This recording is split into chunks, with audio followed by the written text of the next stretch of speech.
So this is the one, as I said earlier, I had a little bit of a sort of impasse with my journey with the BPS, because obviously this is something that I guess what I'd say, going back to the decolonizing our minds, is kind of ingrained in society.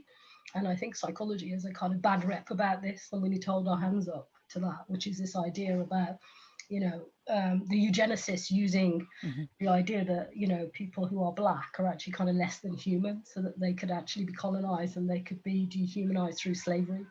And I think psychology has kind of joined in with that, and not in a good way, by perpetuating the myth of the IQ being less for people who are, you know, black. And I don't think that all psychologists haven't moved away from this position.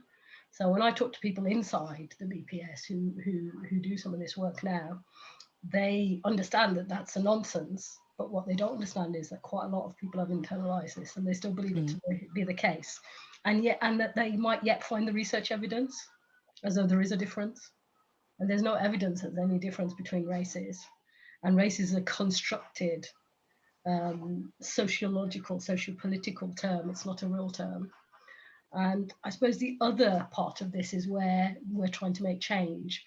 And people really struggle with this idea of, you know, if black people have a race, then everybody else has a race as well. And sometimes, you know, often people talk about black people as the people with the race, you know, as though white people don't have a race. So I'm sure we'll come back to this in the questions, but let's move along now. I'll stop speaking. I have a specialist area around mental distress, and something I've looked into a bit. And so Nasreen and Neil don't necessarily agree with everything I say in this bit, just to make that clear. And it's you know, there's lots of debate around it. However, there have been many critical voices regarding psychiatric diagnoses. Suffering is real, but how we label it and address it can be debated. Many psychologists and experts by experience are calling for the abolition of the term abnormal psychology, for example, to label some university courses, as it carries a pejorative implication that some people are abnormal and therefore less than or other.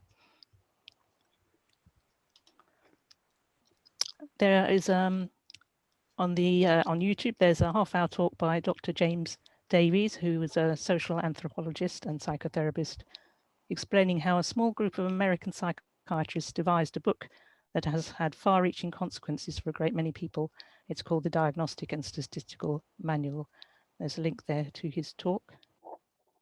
Just a little taster of some things from his talk. So diagnoses in the DSM, again, they are socially constructed like IQ. They have no biological basis except for a few organic disorders like the dementias.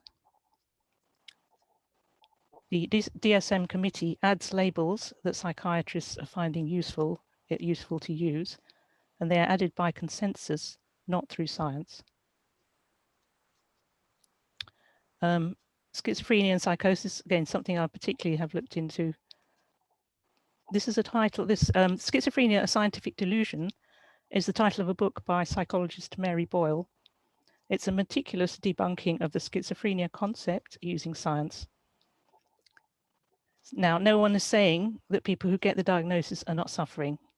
That's not what we're saying. But the diagnosis can be stigmatizing, and it tends to carry an assumption of a long-term illness with genetic roots. But there's growing evidence that this is inaccurate. So here's some of that evidence. Higher levels of recovery than previously thought. For example, Harrow et al. That was a long-term 20-year study, I think, follow-up study. And that's also been recognized. There's other research as well, which is recognized in the NICE guidelines for schizophrenia and psychosis of 2014. There hasn't been a full update of those since 2014. There've been little ones, so that's why it's not bang up to date. There's growing evidence of childhood and later adversities that can explain. So yeah, there is biology, but it's not the biology that's causing the distress. You know, you can't stop there and say, oh, your brain's different. That explains everything. There's growing evidence of childhood and later adversities that can explain the brain and nervous system changes without requiring a genetic hypothesis. And this is an extensive review by Reed et al. 2014. The references are at the end. And then again, we can't find specific specific genetic markers.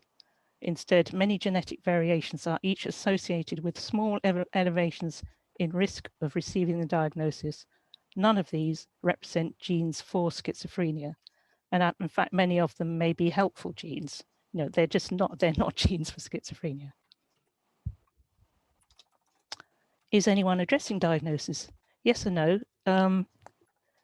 There's ongoing debate about it as well. There's a problem in that diagnosis underpins so many aspects of our society and our mental health system that we can't just throw them out because such huge social structures built all around them.